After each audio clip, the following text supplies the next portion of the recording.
Han llegado nuevos integrantes aquí a la mesa. Está Carlos Mosquera, estudiante de la Universidad Distrital, también integrante del Consejo Nacional Superior Estudiantil de Colombia. Muy buenos días, Carlos. Buenos días, Andrés. Y también saludamos a Miguel Ángel Pardo Romero, integrante del Comité Ejecutivo de la Federación, secretario de Asuntos Pedagógicos y Científicos. Muy buenos días, Miguel. Buenos días, ¿aló, me oyen? Sí, ya te estamos escuchando. Bueno, un abrazo fraternal a todos y todas en la mesa, a la compañera Diana Cañón, que se encuentra en ella, a nombre de los estudiantes de la Pedagógica Nacional, a ti, Andrés Cuides, gracias, a mi compañero de luchas y varias luchas y décadas, Edgar Ortiz, profesor de la Universidad Distrital, y por supuesto a Carlos Mosquera, estudiante de la Universidad Distrital, integrante del Consejo Nacional Superior Estudiantil de Colombia, y un abrazo fraternal a todo el magisterio y a la comunidad educativa y académica que nos escucha a esta hora de la mañana en Bogotá, Colombia y en todo el mundo. Aquí acompañados de nuestros relevos jóvenes, ¿no, Miguel? Ya era hora. Totalmente. Por aquí, Bien, bueno, vamos a comenzar nuestro panel, que es la crisis de la educación pública. Voy a comenzar aquí por Diana. Diana, esta semana fue movilización impresionante en todas las principales ciudades y debo anotar que no fue la universidad pública la única, sino que también salió la universidad privada. ¿Cómo sucedieron esas manifestaciones, Diana? Bueno, y también aclarar que fue el SENA, ¿no? Se movilizó el SENA, o sea, se movilizó toda la educación superior. Valga decir que el SENA hay que mencionarlo como un patrimonio de la nación. Adelante, Diana. Claro. Bueno, las motivaciones de la movilización es por la gran crisis que lleva la educación superior en el país, que lleva años, que no solo afecta a la universidad pública, al SENA, sino que ahora afecta a la educación privada, como dices tú. Esto se debe a que, uno, la universidad pública está desfinanciada. Los cálculos dicen que hay 18 billones de pesos en desfinanciación, 18.5, 3.5 para funcionamiento y 15 billones de pesos en infraestructura. O sea, desde los años 70 no se invierte en infraestructura en este país, en las universidades públicas. Tenemos los casos como en la Universidad Nacional, en las cuales se han caído los techos en épocas invernales. En la Universidad Pedagógica no se invierte en un edificio desde hace años. Y, bueno, el funcionamiento también profundiza muchísimo la crisis. Uno, el pasivo pensional. Como saben, ya no se contratan docentes de planta, sino docentes ocasionales o catedráticos. Eso implica que las pensiones tiene que asumirlas la universidad. Entonces, los recursos que tienen que ir para sus asuntos misionales tienen que irse ahora a cubrir ese pasivo pensional. Pasivo pensional que, recordemos, no cubre el Estado. Dos, en el 2017 hubo una reforma tributaria en la cual se elimina el impuesto que se denomina CREE. En la reforma tributaria de Santos se dice que se van a dar 450.000 millones anuales para el funcionamiento de la universidad. La universidad, pues con este presupuesto comienza a hacer su presupuesto anual y pues a estas alturas solo le ha girado 150.000. Entonces imagínate, faltan 300.000 billones de pesos en los cuales pues la universidad se ve a gatas para funcionar. Las universidades privadas tienen un inconveniente y es que gracias al programa Ser Pilo Paga, las universidades comenzaron a subir los costos de las matrículas. ¿Esto qué implicó? La universidad privada. Para la universidad privada, sí dije pública, disculpe. Para la universidad privada, ¿esto qué implicó? Que los costos de las matrículas comenzaron a aumentar, no solo para los chicos de Ser Pilo Paga, sino para todos, porque ellos requerían que estos ingresos pues llegaran a las universidades e implicó una alza grandísima. Y pues también hay que decir, las universidades privadas lucrándose del erario público, porque además tienen ahora una filosofía, es que toda la educación es pública. Entonces, claro, no importa si es la Minuto de Dios, si es la Javeriana, si es los Andes, toda la universidad es universidad pública porque todo el mundo tiene acceso a ella. El asunto ahora es quién la paga, quién la financia, que es como el concepto de educación que han querido ir cambiando desde la Constitución del 91, y es que quien tenga posibilidad de pagarla, pues pues, y tenga, sí, quien tenga posibilidad de pagarla, pues que la pague, cosa de la cual nosotros no creemos. Nosotros creemos en que la educación superior debe ser financiada 100% por el Estado. Es el Estado quien tiene que invertirle a su educación y sobre todo a su educación superior, porque es la que tiene que avanzar en ciencia, tecnología, y bueno, y la crisis del SENA pues aún más, ¿no? También porque, como sabemos, el SENA se ha utilizado como fortín para pagar favores políticos, y desde 2015 el SENA no tiene acreditación institucional, lo que implica que los chicos que han salido de 2015… Certificación, pero también tiene que ver con la acreditación. Y eso lo que implica es que los chicos que salen ahora no pueden hacer homologaciones internacionales de lo que se aprendió en el SENA. Entonces, tiende a caerse cada vez más. Y los gobiernos lo que quieren es que esta tecnificación pues se haga a través de instituciones privadas. Bueno, pongamos en contexto antes de entrar un minutico al corte institucional. Son 32 universidades públicas, sí, porque 32. Hay que documentar a nuestros escuchas. ¿Cómo es eso, Carlos? 32 universidades, porque uno habla de la universidad pública, pero la gente no se imagina que son tantas instituciones que necesitan de un presupuesto grande y que no se compadece con lo que acaba de mencionar las cifras que tiene Diana, ¿cierto? Sí, son 32 universidades, las cuales pues han venido con un rezago grandísimo, y pues lo que ha llevado en estos momentos es a la movilización. Celebramos desde el Consejo Nacional Superior Estudiantil la movilización continua que se ha venido dando en torno a la reivindicación principal, que es el presupuesto, pero que también el pliego de peticiones construidos de la UNES, pues tiene algunos puntos. ¿Qué es la UNES? La Unión Nacional de Estudiantes de Educación Superior, tiene su pliego de peticiones presentado el 27 de septiembre, principal punto es el presupuesto, sin embargo hay unos puntos que también se tienen que resaltar. Ahorita vamos a ampliar esos aspectos, vamos a entrar a un corte institucional en emisora Mariana, 60 años, un solo corazón.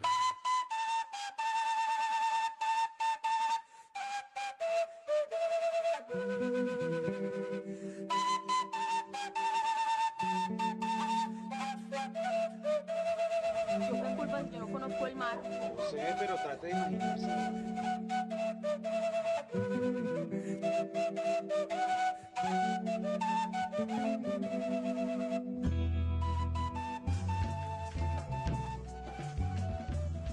Bien, volvemos con nuestros invitados. Carlos, retomando el tema, estabas hablando de la UNES. De la UNES, nuestra plataforma del movimiento estudiantil, la que recoge más los intereses del estudiantado en este momento. Una pregunta, Carlos, ¿el CONSEC pertenece o participa en la UNES? Por supuesto, estamos participando de manera activa. De manera activa en la UNES. Perfecto. ¿Cuál es la plataforma de la UNES? Plataforma. Sí, el pliego mínimo. El pliego mínimo. El programa mínimo. Estamos hablando de… el principal… Porque es que esas palabras son históricas. El programa mínimo, y más adelante lo voy a explicar por qué. Pues son 10 puntos los del programa mínimo, se presentó el 27 de septiembre, como lo dije anteriormente. Dentro de los puntos principales, como lo venía recalcando, es el presupuesto para la educación. El rezago que ha dejado la ley 30, pues tiene que ser de alguna forma saldada, y en ese sentido, pues la exigencia en este momento es que antes del 22 de octubre, el Congreso y la Presidencia de la República adicionen 4.5 billones de pesos para la educación superior el próximo año, para el presupuesto del próximo año, y que se desarrolle un plan de pago de los 18 billones de pesos históricos de la deuda de las universidades públicas, a pesar de que ahí hay que decir que las movilizaciones dejaron supuestamente pues un aporte de 500.000 millones de pesos que el gobierno nacional nos ofrece. Ante eso, la posición de nosotros como plataforma y como estudiantado es que rechazamos ese ofrecimiento porque son prácticamente unas limosnas, además porque ya estaban acordados ese aumento desde el Congreso de la República. Desde En el antes de la- proyecto, en desde el antes de- proyecto de plan de desarrollo, la ministra de Desarrollo ya había planteado los 500.000 millones para la educación superior. Después de las movilizaciones del 10, del miércoles pasado, sale Duque a decir que va a dar generosamente, Ratasquilla. y Carrasquilla también, Ratasquilla. Ratasquilla, salen a decir que van a dar generosamente 500.000 millones de pesos, cosa que no es cierto, porque ya estaba en el plan, ya está en la propuesta de Plan Nacional de Desarrollo. O sea, muestran un dinero diciendo como no, ay sí, vamos a prestarles atención a los jóvenes, cosa que no es cierta, miente, el gobierno miente sistemáticamente al decir que nos va a financiar. Es decir, en ese sentido, por ahí dice que en el gobierno de Duque no hay nadie quien se eduque. Exacto.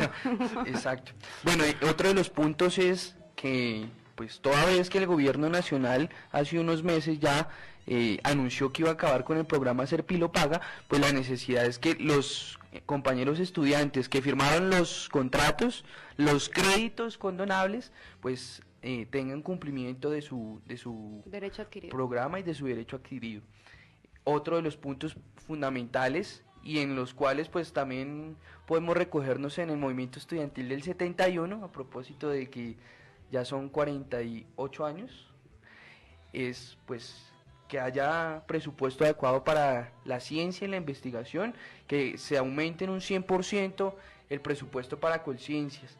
Es importante y nos recogemos nuevamente en la necesidad de que haya un desarrollo para la educación, un desarrollo en la ciencia, y que haya soberanía de la investigación en el país. La educación se tiene que tomar como fuente principal, motor de desarrollo de la nación, y en ese sentido pues es fundamental que haya presupuesto para la investigación, la ciencia, la innovación y la tecnología y el desarrollo productivo del país. Que haya una política educativa auténticamente nacional, en otras Por palabras. supuesto, sin Muy bien. injerencia de la OCDE, del Banco Mundial, Del Banco de las instituciones y organizaciones financieras internacionales. Bueno, Diana, ¿qué vas a agregar ahí? Andrés, Para y contarles a los oyentes que la movilización del miércoles, pues obviamente fue apoteósica, pero que no han sido las únicas actividades que se han desarrollado. Ayer hubo una toma de universidades, una toma de antorchas en todas las sedes de las universidades. que- Gigantes. En las universidades Especialmente. públicas. Sí, en las universidades públicas de las regionales. Especial. En la Universidad Nacional en sede de Antioquia hay campamento. Entonces, las actividades, la universidad se ha declarado, algunas universidades se han declarado en paro, pero esto no implica que se haya desvinculado a los estudiantes de las instituciones. Por el contrario, implica que estamos ahí firmes en nuestras peticiones y en nuestras justas luchas. Bien. Aquí a nuestro invitado Edgar Ortiz, en este esquema que nos han presentado nuestros jóvenes estudiantes, ¿cuál es tu visión desde el profesorado de la Universidad Distrital, que pues es una imagen del contexto nacional? Antes quiero que me dejes unos segundos también supuesto. para saludar a Miguel. Sí, cuando estamos en estas luchas, pues hay un recuerdo de toda esa generación, también para el que estoy mirando, porque Andrés también hizo parte de esa Claro que generación, y el esfuerzo que hicimos, el ejercicio que hicimos, nosotros recogimos después del 71 el último relámpago de ese movimiento. Ahora vemos de que lo han retomado una serie de jóvenes. Podríamos decir que los principales profesores en este movimiento son los estudiantes. Realmente son los que nos han enseñado a retomar esa pelea que se daba. Bueno, en cuanto a la pregunta y en cuanto a la situación, el movimiento no solamente ha sido un movimiento propio de los estudiantes, por las mismas condiciones de esto ha tenido una serie de pronunciamientos, una serie de participación de diferentes tipos de estamentos. En especial menciono que los rectores de las universidades públicas hicieron un comité de rectores con el fin de exigir una serie de reformas de la política hacia las universidades. Los rectores hicieron una especie de pliego de peticiones, unas peticiones directas al gobierno, están en ese proceso hace 2 años, constituyeron el comité que mencionaba. A cargo de eso estuvo el profesor Ateortúa, que fue rector de la Universidad Pedagógica. Él jugó un papel clave importante en ese sentido. Ellos hicieron los rectores hicieron peticiones ante el gobierno nacional, ante los ministros de Hacienda, de Educación, ante el mismo Congreso, desafortunadamente no fueron recibidos por el presidente, aunque sí por el ministerio, y no han obtenido respuesta alguna. Con la respuesta que mencionaba aquí Diana y mencionaba Carlos, pues obviamente es una suma exigua, y hay un pronunciamiento también de los rectores al respecto. Ahora está el rector de la Universidad de Córdoba presidiendo ese comité, y manifestó de que esa era una situación que no satisfacía la necesidad y el déficit que había. Y por otro lado, pues obviamente los profesores hemos participado activamente, con una particularidad, es que poco a poco en este proceso de privatización que ha tenido la educación, especialmente la educación superior, la planta de profesores ha cambiado, en el sentido de que ya hay casi un 70% y en algunas universidades un poco más de profesores que son ocasionales, mal llamados ocasionales, profesores por contrato, que inmediatamente tienen un efecto.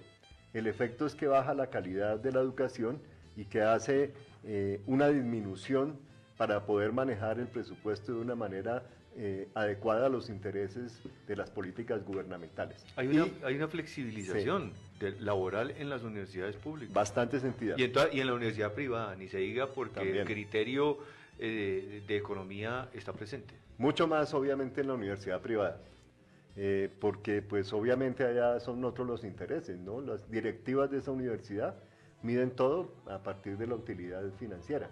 En la universidad pública debería ser, o es distinto, que la utilidad no es financiera, es una utilidad social. Pero ahí es obligado porque el presupuesto no alcanza, entonces la planta no se amplía. Sí, no se amplía, y entonces eso tiene una serie de implicaciones de distinta naturaleza, porque la labor profesoral en la universidad no solamente es la dictada de clases, hay otras labores que son múltiples. El profesor se convierte en un acompañante del estudiante, tiene que empezar a dirigirlo y empezar a promocionarlo, la forma como él se va a graduar, la visión que él pueda tener. Nosotros tenemos un problema complicadísimo en la mayor parte de universidades.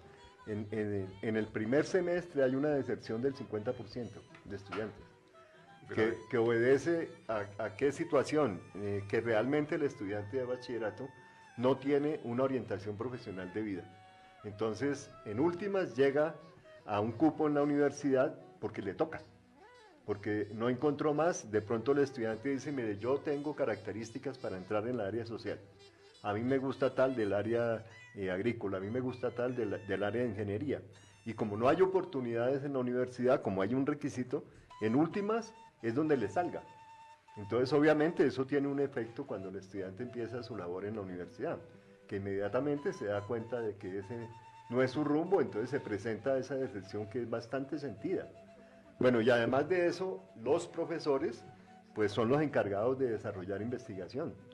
Esa investigación no solamente es internamente, sino que tiene la labor propia de la universidad, que es la extensión.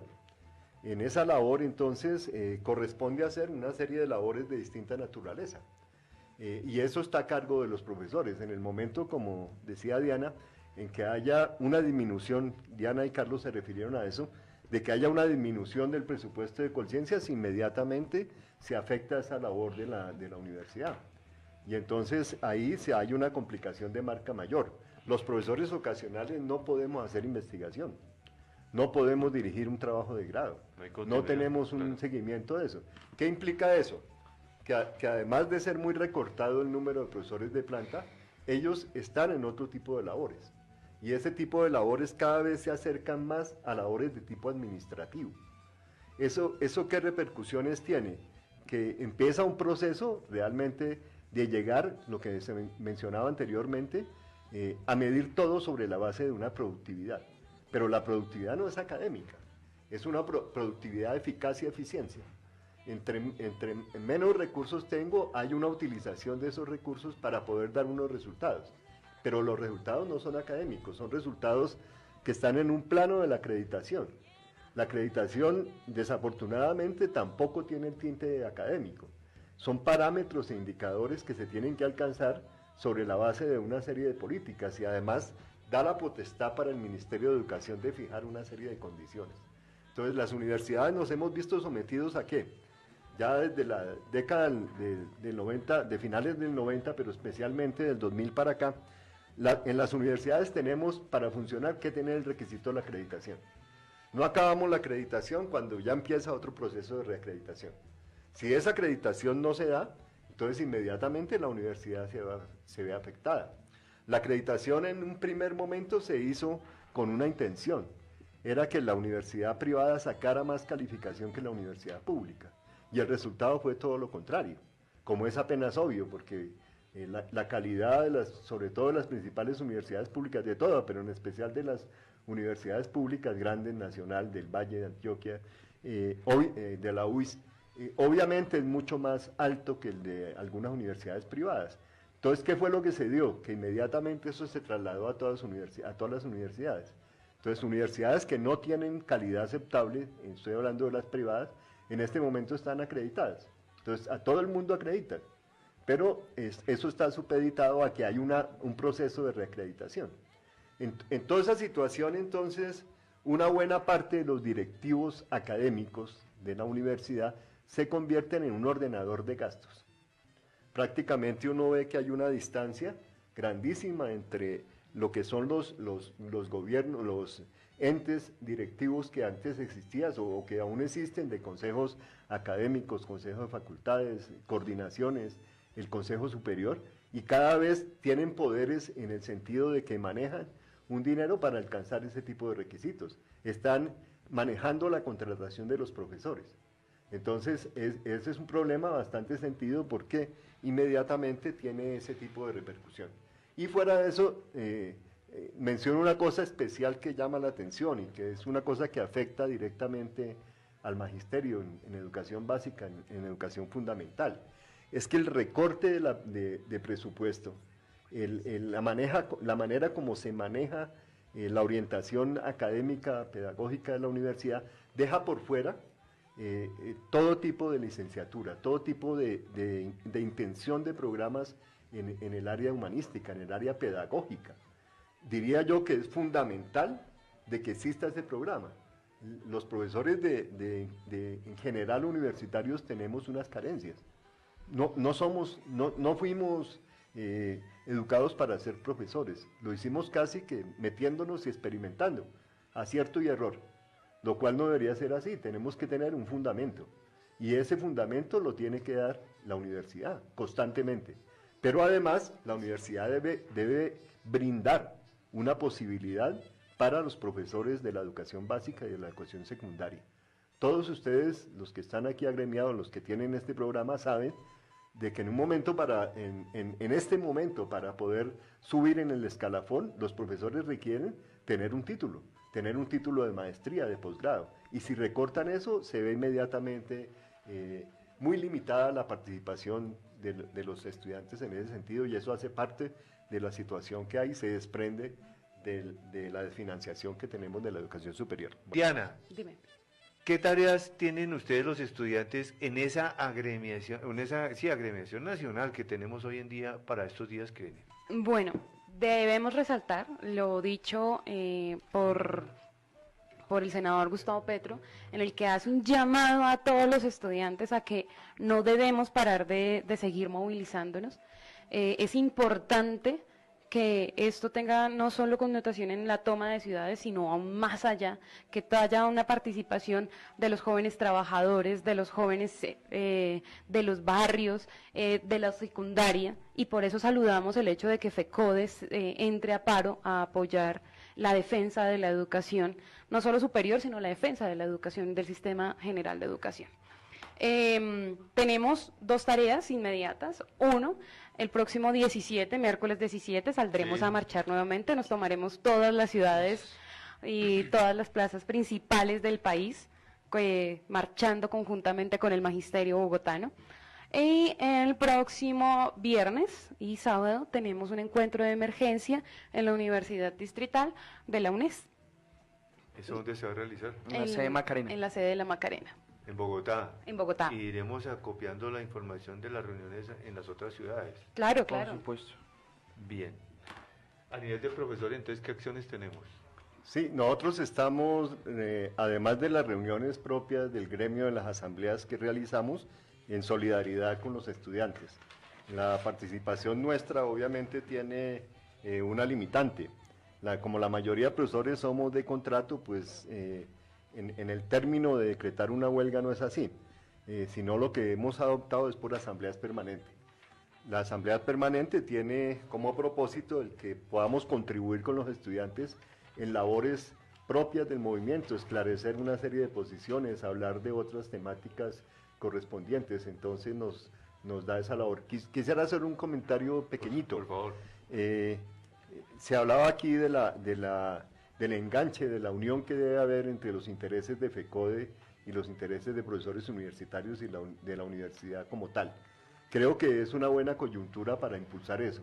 Creo que se da un ambiente distinto, en el sentido de que ha cambiado la dirección de FECODE en gran medida, que hay posibilidades de enrutar otro tipo de políticas, y creo que FECODE está para, dijéramos, establecer una serie de comunicaciones, ligazones.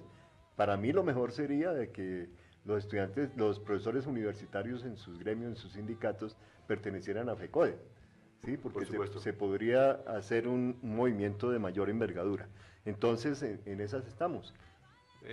Edgar, es que FECODE tiene que aquí en adelante convertirse en una gremiación, una agrupación que propone política pública educativa. Esa es, pues, como la manera fundamental lo que tiene que hacer. Diana, ¿qué vas a aportar ahí mientras hacemos la comunicación? Edgar así decía algo, y es que en estas reformas los mayores afectados vamos a ser los estudiantes de licenciatura, las universidades. En la reforma. En las reformas, porque no solo nos afecta la desfinanciación de la educación superior, sino ahora el decreto que presentaron, el 057, el cual pone limitaciones a las licenciaturas, a los próximos licenciados. Entonces, la pelea, por lo menos para los estudiantes de la Universidad Distrital, la pedagógica, es doble, porque nos quieren acabar con el magisterio bogotano, colombiano, quieren acabar con la labor docente y quieren seguir implementando el hecho de que sean más bien trabajadores que estén sometidos a lo que digan las directivas, y no profesores realmente críticos, pensantes, que le aporten al país. Por eso yo creo que también nosotros defendemos el hecho de que FECODE discuta el estatuto único, porque tenemos que salir unificados, y que en esto ojalá participen las facultades de educación del país. Vamos a procurar cerrar ahorita ya para pasar a otros espacios de nuestro programa. Un cierre de parte tuyo, Edgar. No, un minuto. Aquí saludamos, como lo señalaba anteriormente, el movimiento tiene unas magnitudes increíbles. Yo creo que se queda incluso corto el cálculo de 1 millón de estudiantes. Yo creo que fue mucho más. Creo que se acerca al 1.500.000, pero además con una característica, y es que participaron regiones muy alejadas del país, y no solamente los estudiantes universitarios, sino que ya hay una participación de estudiantes de educación intermedia, de estudiantes de bachillerato, y es clave lo que se mencionaba de estudiantes de universidades privadas, que más adelantico podemos hacer un comentario sobre eso. Muy bien, por eso. Bien, Miguel, un minuto porque vamos al corte, Miguel. Qué pena contigo, probemos la comunicación.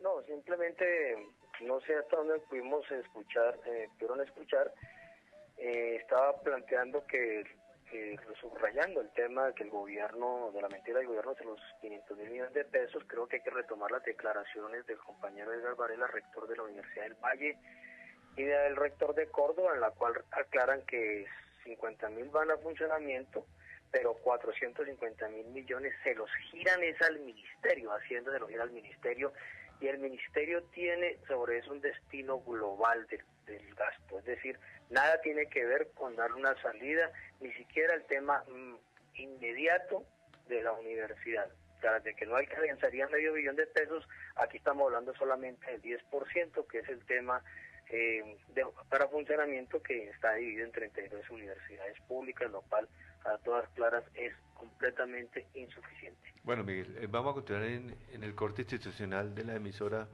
Mariana, 60 años, un solo corazón.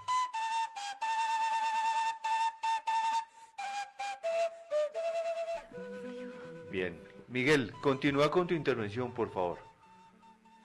Bueno, entonces, este es un asunto que hay que resaltar, el tema de lo que han planteado los compañeros rectores, pero yo también creo que vale la pena también insistir en varios asuntos. El tema estructural, aquí aprovechando que están Diana y Carlos, pues precisamente el Consejo Nacional Superior Estudiantil de Colombia se fundó en la Universidad Nacional en mayo del 92 en lucha contra la Ley 30 del año 92, del mismo año, y pues desafortunadamente esa ley se aprobó por la debilidad de la organización estudiantil que pues fue disuelta desde el año 68 y por la imposibilidad de haber mantenido las conquistas del año 71, pero también por la debilidad de la organización profesional.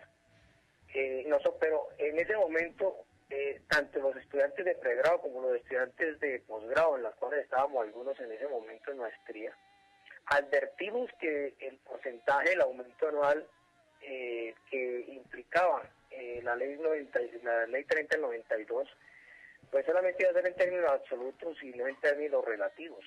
Y esa es la consecuencia hoy, después de todas estas décadas, porque como lo ha planteado el académico invitado Julián de Zubiría, cuyo video recomendamos, está en la página electrónica de Renovación Magisterial, pues en el 92 habían 150.000 estudiantes en las universidades públicas, hoy hay 300.000. El promedio de inversión era de 10.800 por estudiante, y ahora pues el promedio de inversión es 4 millones, casi 5 millones de pesos, lo cual es completamente absurdo y ridículo. Estamos hablando de promedios, porque pues nosotros sabemos que las inversiones que hay depende también de las carreras de universidades públicas. Estudiantes de ingeniería de por lo menos 20 millones de inversión, y desafortunadamente estudiantes de licenciatura están hablando de inversiones de 8 millones de pesos, que no es comparativo, y en todo caso es insuficiente en los dos asuntos. Creo que por eso se puede mirar el tema estructural de 15 billones, y lo que se trata de fondo es de la necesidad de denunciar el fracaso de la ley 92, de la ley 30 del 92, que lo advirtió la comunidad académica educativa, que lo impuso en pleno furor del neoliberalismo encabezado por el señor Gaviria, y que hoy de lo que se quiere salvar la universidad es evidentemente impulsar una reforma constitucional a la ley, impulsar una nueva reforma para el régimen de la educación superior, que no solamente es para las universidades, sino también para toda la educación postsecundaria. Este es un primer asunto que queremos resaltar, y creo que vale la pena hoy señalar que si el gobierno mantiene toda la negativa a una nueva reforma universitaria, como la negativa a los 4 billones de pesos, pues indudablemente está condenando la universidad pública a la desaparición. Y creo que vale la pena señalar y resaltar que la universidad pública para nosotros es un baluarte de la nación, uno de los baluartes de la nación, como lo expresara el pensador de la izquierda democrática, el compañero Francisco Mosquera. Es un baluarte de la nación porque las naciones requieren de universidades públicas. No se trata de porque allí estudian los pobres, se trata de que la universidad pública produce conocimiento, el conocimiento que le debe servir al bienestar de la sociedad. No es el conocimiento que solamente esté mediado por el lucro, es independientemente de que haya ganancia, que el conocimiento se produce en la universidad pública. Sin conocimiento no hay desarrollo, y sin desarrollo y conocimiento de las naciones no hay independencia y no hay soberanía, por el papel y el instrumento poderoso que es el conocimiento. Y es un baluarte de la nación porque además del tema del conocimiento, hoy la universidad pública representa una serie de asuntos que se llamaba la superestructura, que tiene que ver con el tema de la nación alrededor de la identidad nacional, de la defensa de los recursos naturales de todo el país, y todas las expresiones de soberanía nacional que implica impulsarse desde un centro como es las casas de estudio, que son las universidades públicas. Entonces estamos es un atentado gravísimo, no solamente contra el derecho fundamental de los niños, de los jóvenes en este caso, sino un atentado contra la propia nación, que tiene el derecho a apropiarse del conocimiento más avanzado y de generar conocimiento con base en este para desarrollar el país y desarrollar y el bienestar. Sin eso, sin universidad pública no hay forma. Las universidades privadas producen conocimiento, pero están mediadas por lo que les pueda dar, el lucro que les pueda dejar. Esa es una gran diferencia, y creo que hoy esta agresión contra la universidad pública, desafortunadamente, el gobierno de Duque es producto también de la llegada del gobierno de Uribe y de Duque al Palacio de Nariño. ¿Por qué? Porque ellos intentan hoy echar para atrás lo que nos habíamos puesto en marcha. Pretenden revivir el conflicto interno y los recursos que eran para la interés social. Sobre la base de terminar el conflicto, ahora se lo quieren dar a la guerra contra la vida y contra la paz y contra el derecho y el futuro de los jóvenes de Colombia.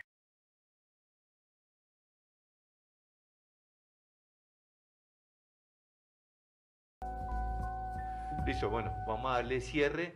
Diana, redes de Consec para comunicación. Nos pueden seguir en @consec_93 o en Twitter consec, CONSEC, para Bien. que se acuerden.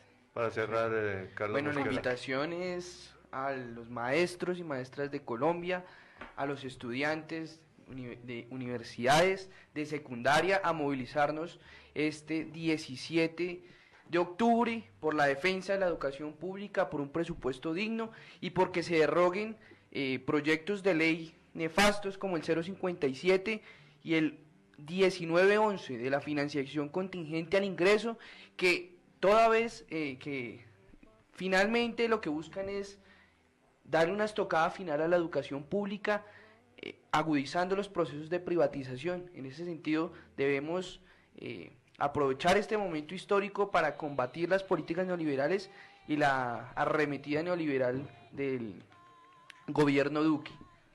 Tareas, rápido. Tarea, salir a marchar este 17 de octubre, todos a la calle, todos a movilizarnos desde los puntos de concentración que convoque, a los maestros que apoyen la marcha de FECODE, que con toda, que vamos a salir en defensa de la educación. Andrés, además quisiera hacer un saludito, ya que se habla del 71, saludo a Marcelo Torres, que lo queremos libre, lo queremos aquí.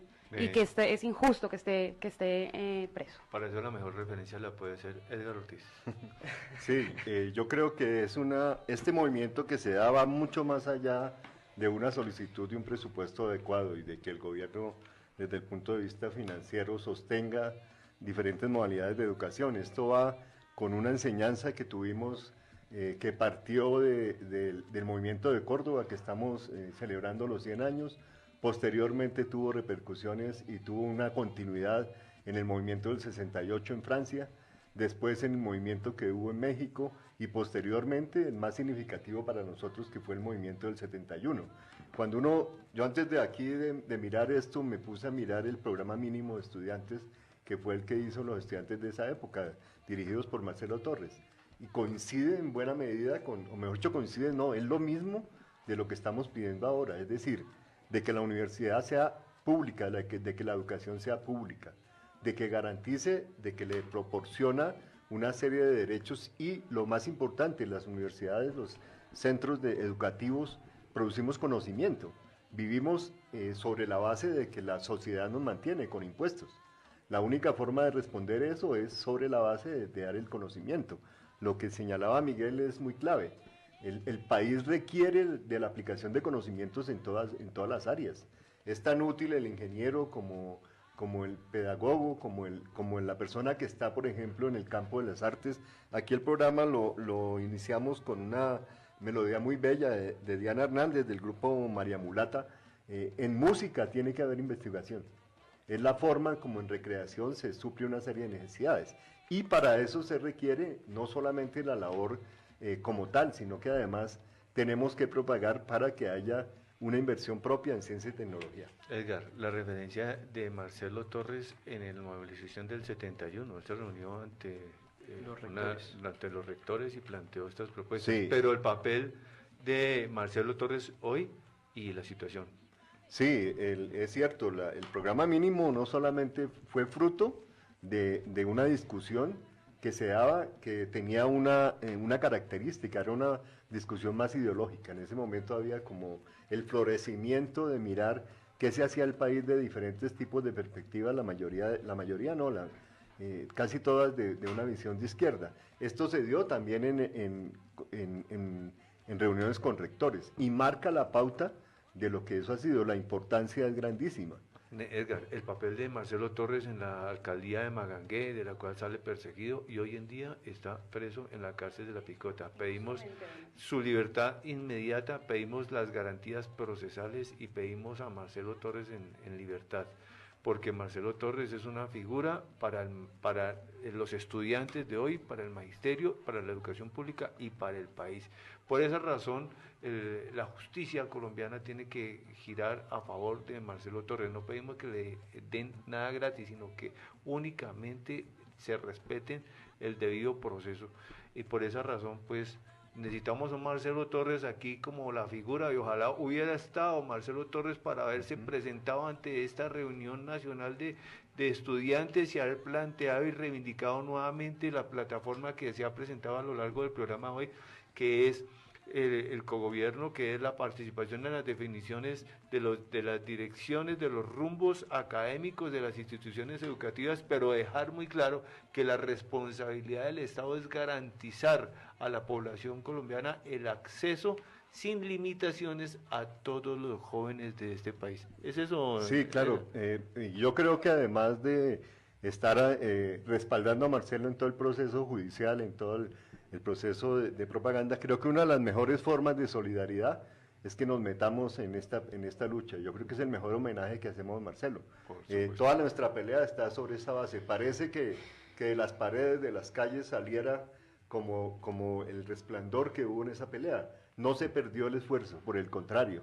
Ahora hay unos que lo toman con mayor vigor. La juventud de ahora es mucho más creativa, tiene los medios de comunicación, tiene la dinámica propia, y ese es el mejor homenaje que podemos hacer a nuestro compañero líder, el que empezó a marcar el camino para que la patria tuviera en el conocimiento un camino, en que la universidad tuviera autonomía, de que la financiación fuera del Estado. Muy bien, entonces así con este panel profundo donde se presentó la situación de la educación en el país, damos por finalizado nuestra emisión número 176 de Encuentros Pedagógicos, la revista de Renovación Magisterial. Los esperamos muy amablemente para dentro de 8 días a las 8:30 de la mañana.